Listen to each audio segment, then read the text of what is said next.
Hi అండి. ఇది Sunday full day vlog అండి. ఫుల్ డే వ్లాగ్ అనేసి కాస్త పెట్టింది ఏందనుకుంటున్నారా? నాకు వీలైనంత షూట్ చేశానండి.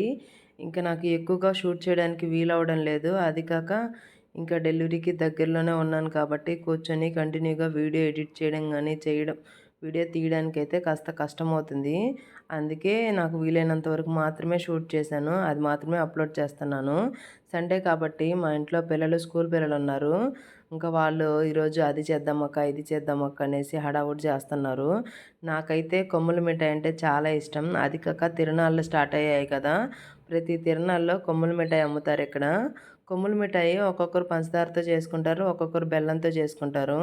నాకైతే బెల్లంతో చేసిన కొమ్ముల మిఠాయి ఇష్టము. పంచదారతో చేసుకున్నది అంతగా అనిపించదు. బెల్లం అనేది పాకము కాస్త తీగపాకం కాకుండా ఉండపాకం వచ్చిన తర్వాత ఇంట్లో ఉన్నవి చక్రాలు ఉన్నవి. సో ఆ చక్రాలు ఊరికే వేస్ట్గా పడేయడం ఇష్టం లేక ఎలాగో నాకు కొమ్ముల మిఠాయి తినాలనిపిస్తుంది కదా అనేసి వాటితోనే కొమ్ముల మిఠాయి చేస్తున్నాను.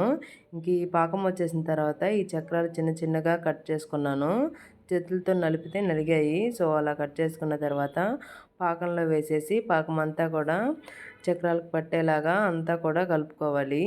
ఇదంతా కలుపుకొని ఇంకా ఒక ప్లేట్కి ఆయిల్ కానీ నెయ్యి కానీ పోసేసుకొని ఇదంతా వేసేసి పూర్తిగా చల్లారిన తర్వాత అయితే దీన్ని తీయాలి.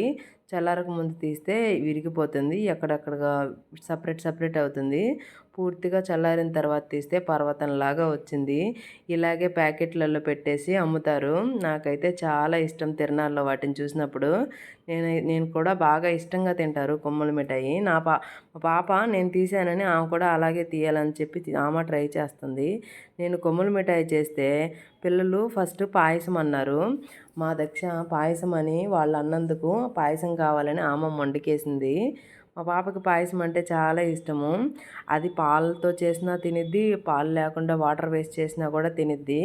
ఇది మధ్యాహ్నం టైం కాబట్టి ఇక్కడ పాలు దొరకడం అయితే కష్టం. ఉదయం సాయంత్రం టైంలో అయితే డైరీ ఉంది కాబట్టి అక్కడ నుంచి పోయించుకొచ్చుకోవచ్చు. కానీ మధ్యాహ్నం టైం కాబట్టి పాలైతే దొరకక నేను నార్మల్గానే చేశాను. ఏదైనా నా పాప అడిగింది కదా కావాలి అనేసి అయితే చేశాను. ఇంకా సగ్గుబియ్యం నానబెట్టేసుకున్న తర్వాత ఇంకా ఆయిల్లో కానీ నెయ్యిలో కానీ ఇలా వేయించుకున్నాను. ఇంట్లో నెయ్యి ఉంది. సో నెయ్యిలోనే సేమియా వేయించేసుకొని సగ్గుబియ్యం ఉడికించిన తర్వాత సేమియా అయితే యాడ్ చేసి ఇంకా సరిపడినంత పంచదార కూడా వేసేసి గట్టిపడుతుండగా స్టవ్ ఆఫ్ చేశాను. ఇంకా పాప అయితే పడుకుండిపోయింది. మా దక్షకి సేమియా అంటే ఇష్టము. మా అమ్మకి ఏ స్వీట్ అయినా ఇష్టము.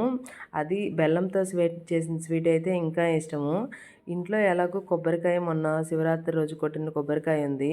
ఆ కొబ్బరికాయ ఊరికే అలాగే ఉందనేసి కొబ్బరి చెక్కలు చేశాను. మా చిన్నప్పుడు కొబ్బరి చెక్కలు భలే అమ్మేవాళ్ళు. రూపాయికి రెండు లెక్కన ఇచ్చేవాళ్ళు. నాకైతే అది గుర్తొచ్చింది.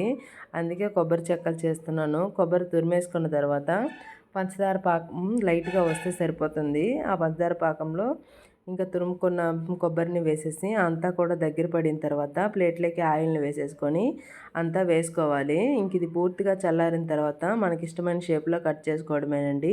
టేస్ట్ అయితే చాలా బాగుంటుంది. మా ఇంట్లో స్కూల్ పిల్లలు ఉంటే దక్ష అల్లరి దక్ష ఆటలు అయితే ఇంకా ఆపడానికే ఉండవు. దాని ఇష్టం వచ్చినట్టు ప్రవర్తిస్తూ ఉండిద్ది. వాళ్ళు ఉన్నారనేసి కొట్టనని అలా అనేసి అల్లరేం పెట్టదు. కానీ వాళ్ళతో బాగా ఆడుకుండిద్ది. వాళ్ళు వెళ్ళిన తర్వాత ఇంకా నా తల తినిద్ది. పాప లేచిన తర్వాత నాకు పాయసం కావాలని మళ్ళీ స్టార్ట్ చేసింది. నేను చేయలేదని చెప్పాను ఫస్ట్.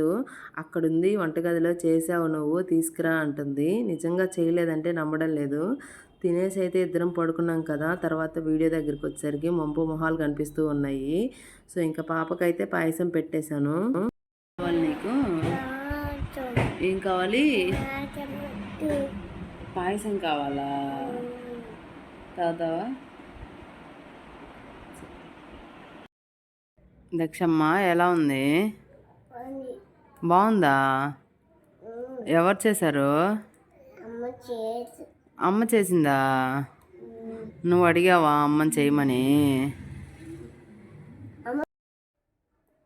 ఎలా ఉంది దక్షు? మూతికైందా? సరే టేస్ట్ ఎలా ఉంది? బాగుందా? సూపర్ లేదా? ఎలా ఉంది? సూపర్ ఉందా? Thank you Dakshu. పాపతో పాటుగా నేను కూడా పాయసం తాగేశాను. తాగేసిన తర్వాత స్కూల్ పిల్లలు మళ్ళీ వచ్చారు. సాయంత్రం 4:00కలా. ఇంకా వాళ్ళు ఏదో ప్రాజెక్ట్ వర్క్ చేసుకుంటున్నారు. నా చిన్నప్పుడు ఇలాంటి ప్రాజెక్ట్ వర్క్‌లు ఏమీ లేవు. కానీ నాకు చాలా ఇష్టం ఇలాంటి వర్కులు చేయడం అంటే. ఇంకా నేను చేస్తానని అడిగాను. సరే చేసివ్వనేసి అడిగారు. 5థ్ క్లాస్ ఈవీఎస్‌ది. ఇంకా నేను కూడా చాలా హ్యాపీగా ఫీల్ అయ్యాను. మళ్ళీ చాలా రోజుల తర్వాత రాయడం జరిగింది. ఇంకా ఫైనల్‌గా ఇలా అయితే అయిపోయింది ప్రాజెక్ట్ వర్కు. 5థ్ క్లాస్‌లో స్వాతంత్ర సమర యోధుల గురించి రాయమన్నారు. సో, వాళ్ళ స్టిక్కర్స్ ఇలా అంటించేస్తే వర్క్ అయితే అయిపోతుంది. ఇంకా నైట్ డిన్నర్‌లోకైతే ఎగ్ బిర్యానీ చేశాను. అది కుక్కర్‌లో వండాను. చాలా టేస్టీగా అయితే వచ్చింది. ఇంతటితో వీడియో అయితే క్లోజ్ చేసేస్తున్నాను. ఎవరైనా కొత్తగా ఛానల్‌ని చూస్తుంటే సపోర్ట్ చేయండి. వీడియోకి ఒక చిన్న లైక్ ఇవ్వండి. Bye bye.